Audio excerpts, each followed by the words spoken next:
Hai Cil. Iya bang. Apa kabar lu Cil? Baik bang. Gue mau cerita. Lu dengerin ya. Serah lu deh bang. Lu mau cerita kek, mau enggak kek. Enggak, pokoknya gue mau cerita lu dengerin gitu. Dan lu subscribe juga ya. Biar lu bisa dengerin cerita-cerita dan bacotan gue. Iya bang, nih gue subscribe nih. Jadi lu selama ini belum subscribe? Hehehe. Ya udah gue cerita aja deh. Ngapain gue hakimin lu kayak gitu? Kalau lu mau subscribe ya subscribe, lo enggak ya enggak. Tapi kalau lu pengen denger gue cerita, lu subscribe makanya. Oke? Ini cerita tentang Bang Mon waktu Bang Mon kerja di NASA. Bang, lu kerjaan lu banyak amat bang. Iya, kerjaan gue banyak. Lu dengerin aja deh pokoknya. Jangan interupsi gue lagi cerita ya. Waktu itu ditemukan sebuah komet berukuran 6-10 km, ukuran Mount Everest lah, yang akan mendekati bumi. Malangnya, Profesor Mindy dan mahasiswanya bernama Kate Dibiasky menemukan fakta bahwa 6 bulan 14 hari dari waktu itu komet akan menghantam bumi. Dari ukuran komet yang begitu besar, dipastikan tidak ada satupun makhluk di bumi yang akan hidup, which is ini artinya kiamat ya. Gue lanjut ceritanya. Dr. Mindy dan Dibiasky segera melaporkan temuannya ke NASA. Terus NASA langsung hubungin gue nih gue nih tengok nih kan. Yaitu bagian pertahanan bumi, subdis dari NASA. Lu kalau nggak ngerti bahasa gue, lu searching aja deh. Pokoknya itu ada nih logonya ya. Dari temuan itu, gue segera membuat janji temu sama presiden untuk membahas masalah komet yang akan menabrak bumi ini. Gue kirim mereka naik pesawat. Anyway, I am Dr. Mindy. This is Go! Mereka tuh dari Michigan ke Washington DC, naik pesawat berhari-hari. Mereka menunggu. Nggak tahu lah gue rasa bosan apa yang mereka hadapi kan. Akhirnya mereka pun tiba di Gedung Putih dan ketemu gue. Gue segera atur janji dengan presiden. Ya, namun ya presidennya nggak bisa, kemudian diundur lagi esokan harinya. Dr. Mindy dan Dibiasky sudah sangat kelelahan. Wajar lah ya, berhari-hari hasilnya belum ada. Padahal ini temuan sangat penting dan gawat demi masa depan umat manusia. Ya nggak sih? Ya pasalnya mau kiamat gitu kan.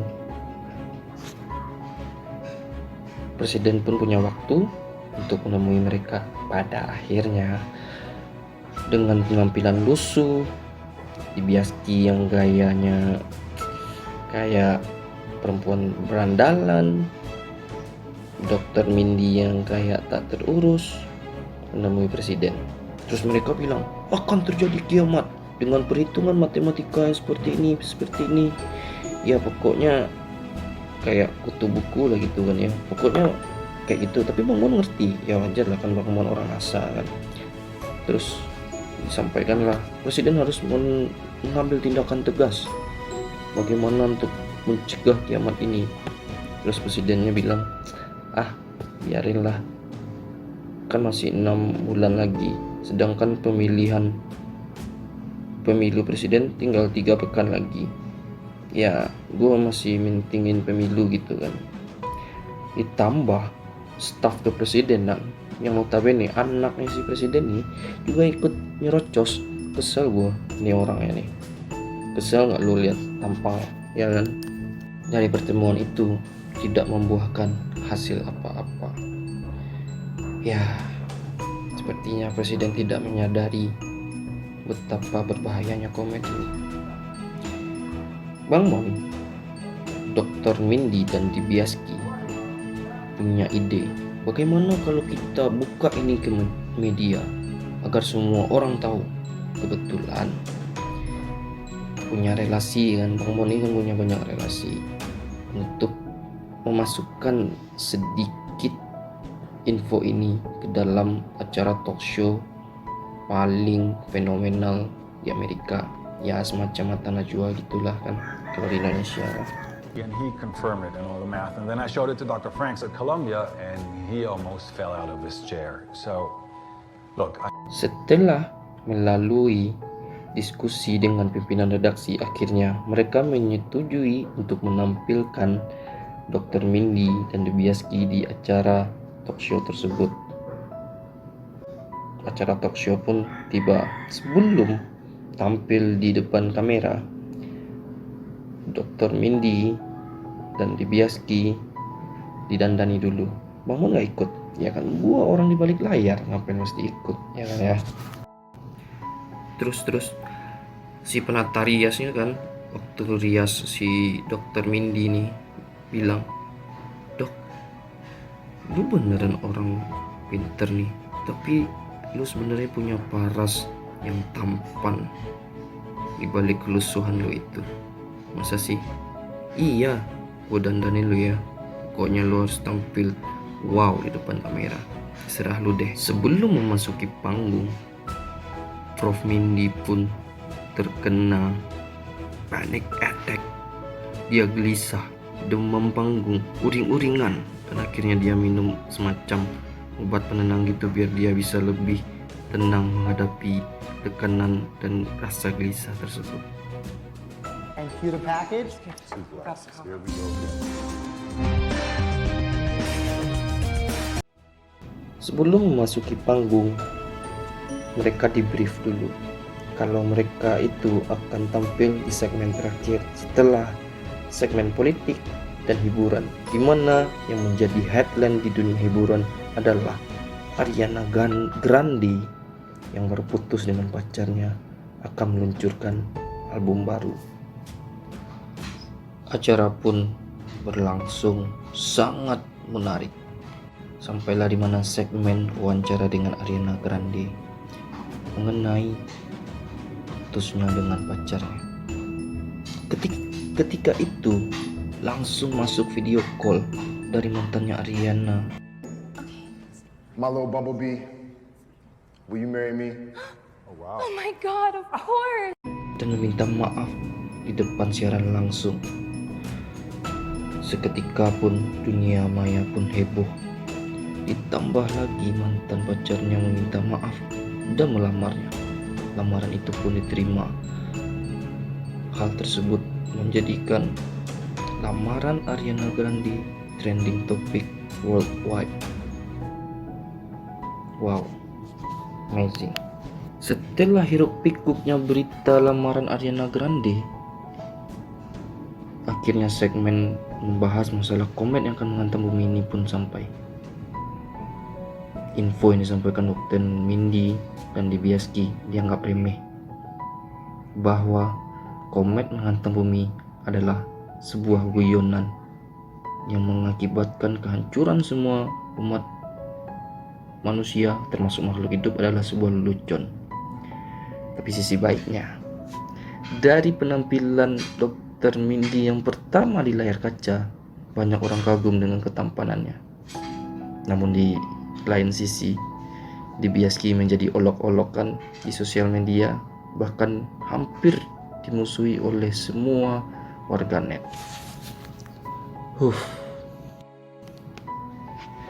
Kadang kan ya, ini info penting. Mencoba memberitahu presiden, gak ada tanggapan. Menghimpun massa dari media, tak digubris ke layar ramai. Seperti tidak ada yang peduli kalau dunia akan kiamat. Ya udah, selamat menikmati hari kiamat kalian, begitu.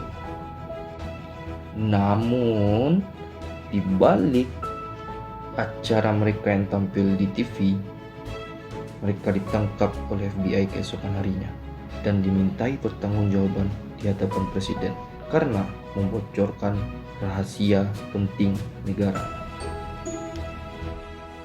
Namun, hal sebaliknya terjadi. Presiden meminta maaf kepada Dr.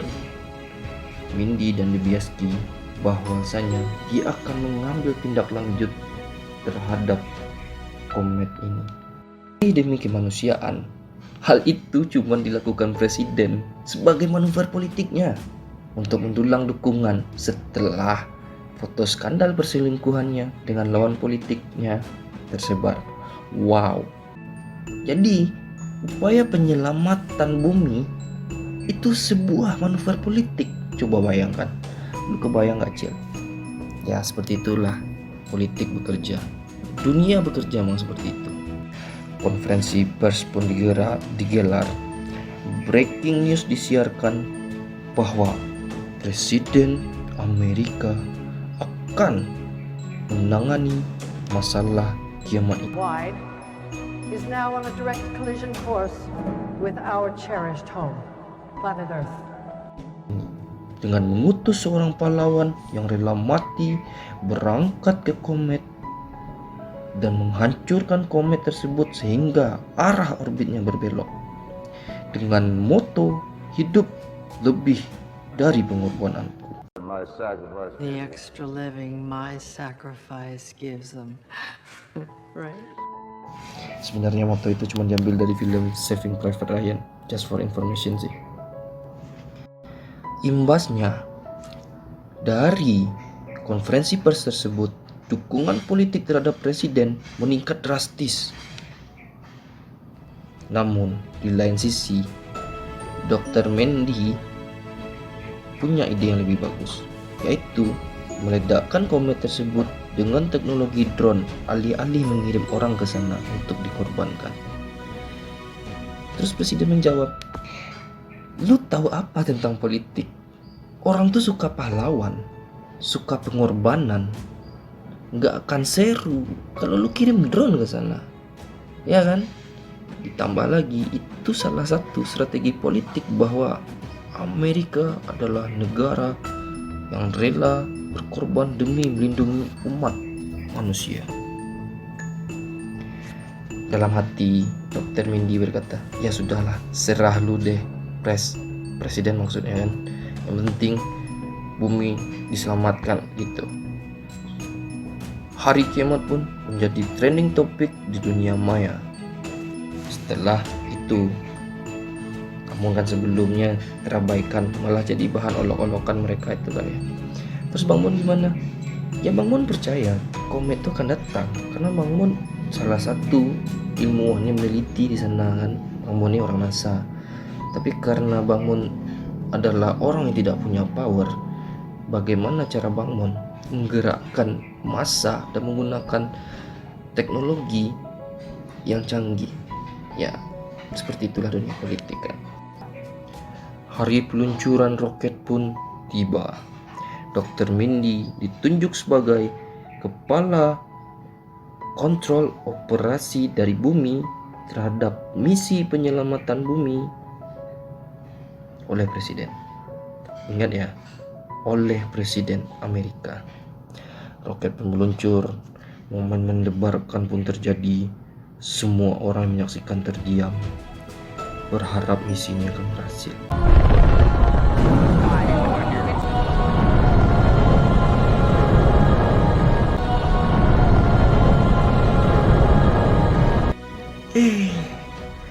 Di tengah momen yang mengharukan dan mendebarkan itu, seorang miliuner teknologi bernama Peter Ishwell, ya sebut saja Peter lah ya, interupsi presiden dan berbicara dengan presiden empat mata. Tiba-tiba roket yang telah meluncur menuju komet berbalik ke bumi. Operasi pun dibatalkan.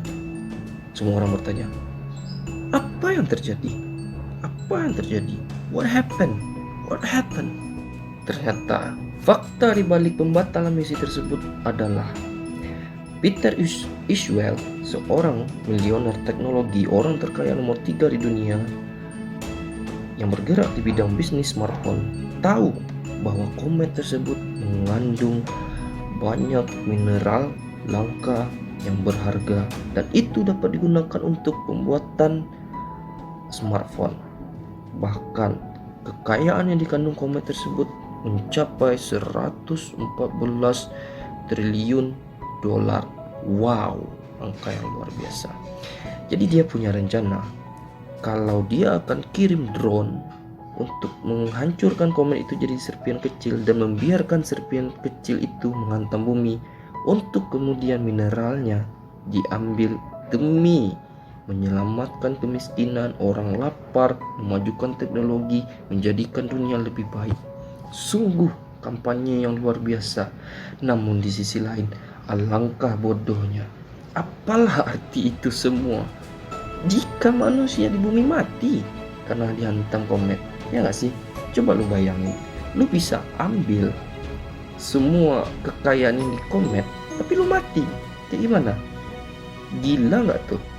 Mengetahui fakta tersebut, Dibiasky pun murka dan dia berteriak kepada orang yang ada di kafe bahwa komet akan menghantam bumi dan presiden membatalkan itu hanya demi uang dan bisnis. Seketika semua orang pun panik, penjarahan di mana-mana, namun dapat diredam oleh polisi. Sisi buruknya, Dibiasky ditangkap karena telah membocorkan info rahasia.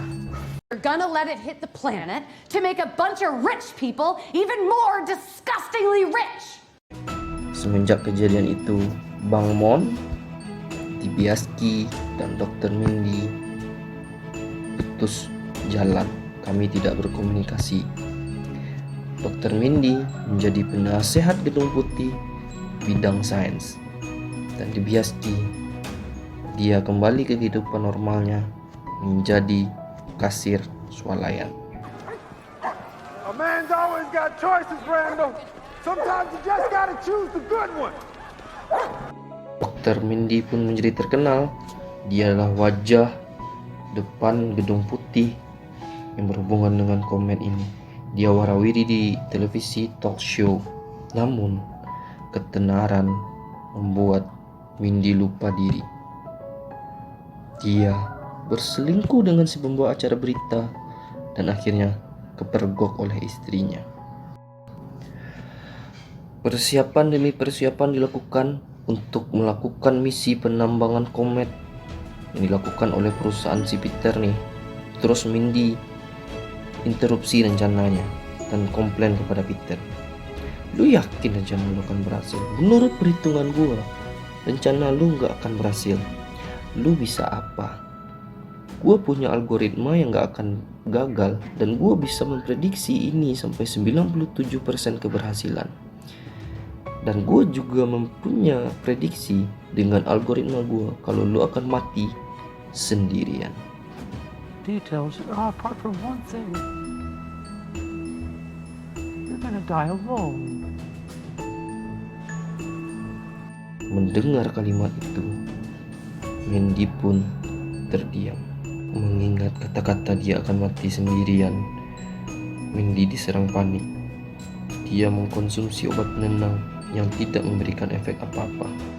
Sampailah di mana hari tinggal 25 sebelum tabrakan.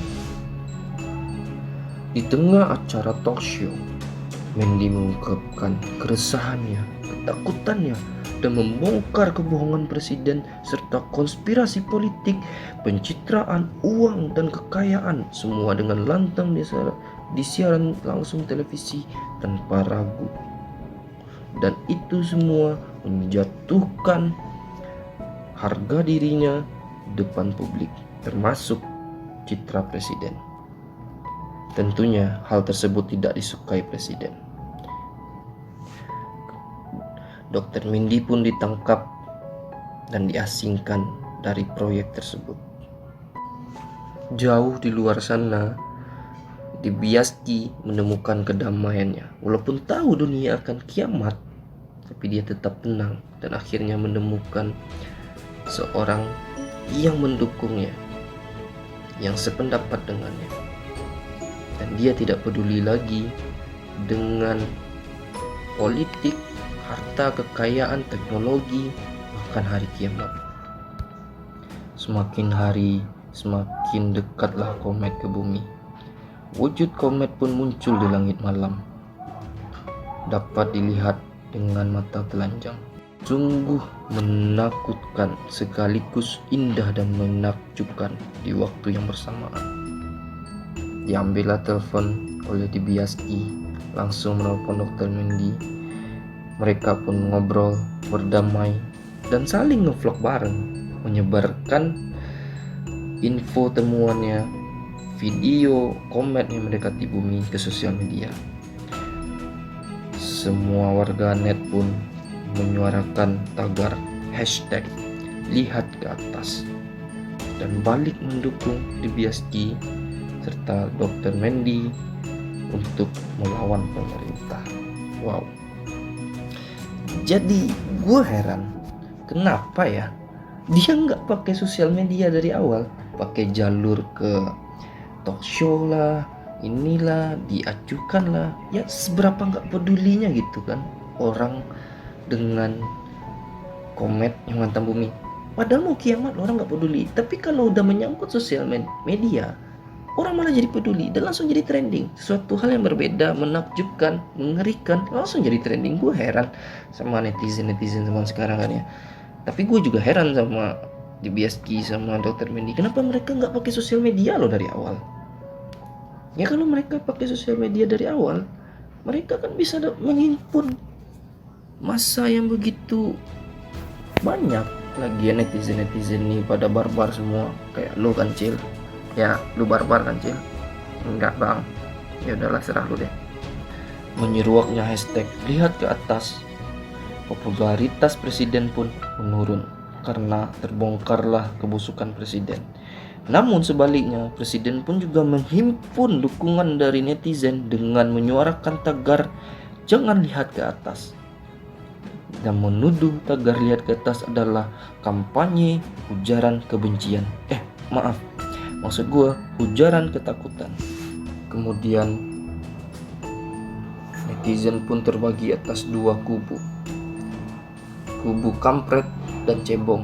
Maksud gue kubu lihat ke atas dan kubu jangan lihat ke atas gitu.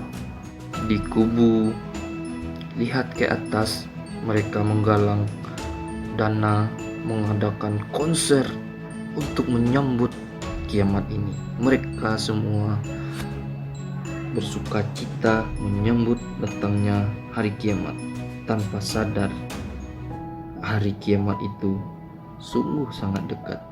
Namun di lain sisi, kubu jangan lihat ke atas mengadakan kampanye politik dengan menjual pesona dan citra presiden serta janji-janji politik akan ditiadakannya kemiskinan, kemakmuran, kesejahteraan, dan hidup layak dari apa yang dikandung oleh komet tersebut. Kalau lu bang, lu pihak mana bang? Gue sebagai orang yang bercerita di sini, ya iyalah gue melihat ke atas. Lu kan bisa lihat di atas loh, kometnya udah deket, makin lama makin deket. Lu tengok gitu kan. Jangan cuma mau kena kampanye politik doang. Lihat ke atas gitu kan. Pokoknya lu lihat deh ke atas, ada apa di atas gitu. Semakin dekatnya hari menuju kiamat, misi peluncuran drone pun dimulai. Presiden yang berharap kekayaan itu pun bersemangat.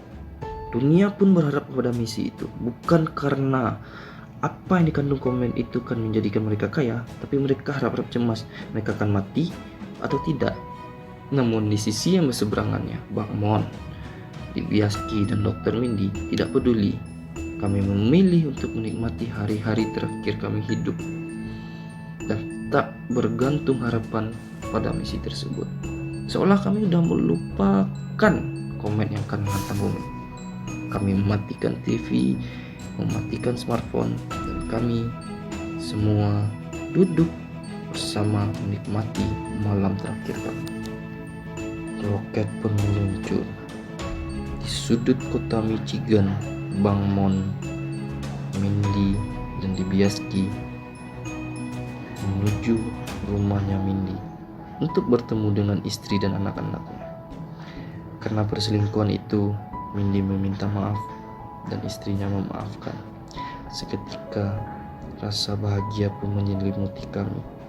Di malam-malam terakhir kami mengadakan makan malam bersama yang membahagiakan. Kami bikin hidangan bersama. Ya, sebenarnya Bang Mon datang telat sih.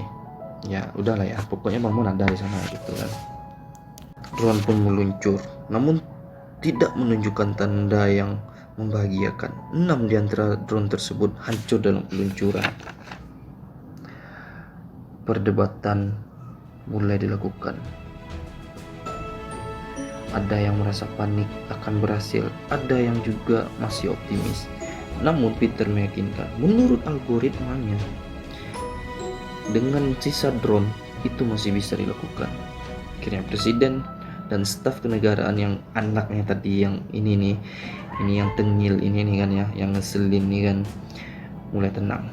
Tapi tenangnya cemas. Ya pokoknya gitu deh, harap-harap cemas lah.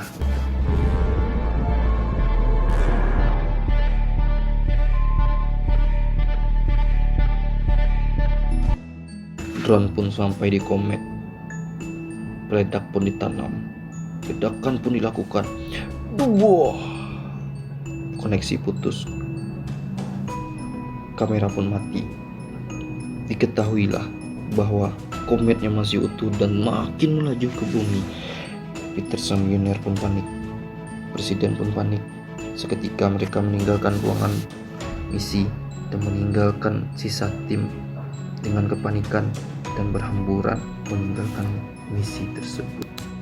Di balik itu semua, Presiden dan Peter punya rencana cadangan, yaitu kabur menggunakan kapal penyelamat keluar angkasa, menemukan tempat yang bisa dihuni setelah kiamatnya terjadi pada bumi.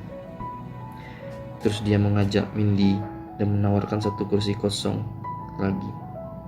Namun Mindy menolak dan dia memilih untuk mati malam itu bersama keluarganya, Bang Mon dan Dibiaski.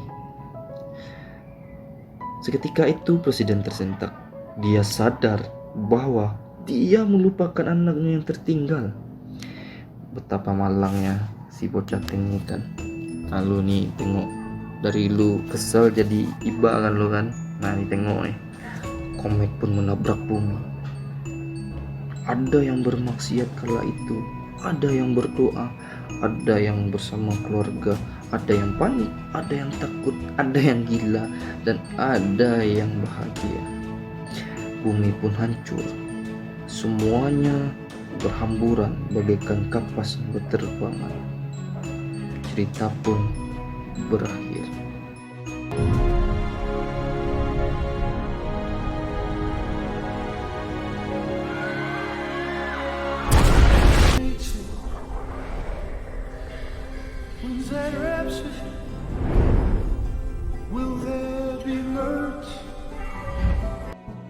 Tapi bohong, ceritanya belum berakhir. 22.000 tahun kemudian, kapsul penyelamat yang membawa Peter, Presiden, dan beberapa orang-orang kaya mendarat di bumi. Yaitu bumi udah bentuk permukaan yang baru, makhluk hidupnya sudah berbeda. Namun ketika kiamat terjadi, anak si presiden selamat dan menjadi manusia terakhir yang hidup di muka bumi. Gila gak sih itu? Dan cerita pun berakhir. Shit's all fucked up. Don't forget to like and subscribe. We out here. Bang Mon, kalau lu kena kiamat, lu yang cerita sekarang nih siapa? Terus gue yang dengerin lu ini apa? Atau jangan-jangan kita semua ini adalah hidup di dalam mesin yang memprogram otak kita hidup di dunia program kayak The Matrix gitu. Ya enggak lah. Lu bocil-bocil yang dengar cerita gue kan cerita seakan-akan gue ada di sana. Itu kan cuma cerita fiksi. Yang lu dengar dari gue itu cerita fiksi. Ya nggak mungkin lah gue ada di sana. Terus yang cerita sama lu tuh siapa? Ya ini gue sebagai seorang pencerita, dan gue menempatkan diri gue ada di dalam cerita tersebut biar lu paham kan, gitu. Jadi pesan gue, banyak orang yang akan sadar bahwa kiamat itu udah dekat. Bahkan di saat kiamat itu terjadi, lu pada berbuat maksiat, makanya tobat lo, Cil. Tobat lo ya. Ya udah, gini aja deh. Gue udah terlalu panjang cerita, editor gue nanti juga pusing ngeditnya. Ya udah, gue ucapkan selamat menikmati akhir zaman kalian. Jangan bermaksiat. Tobatlah. Gue Bang Mon dan bocil-bocil pendengar sekalian, jangan lupa subscribe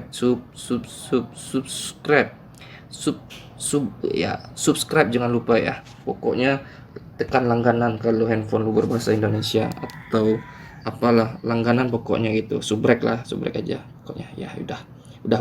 Ya udah. Salam.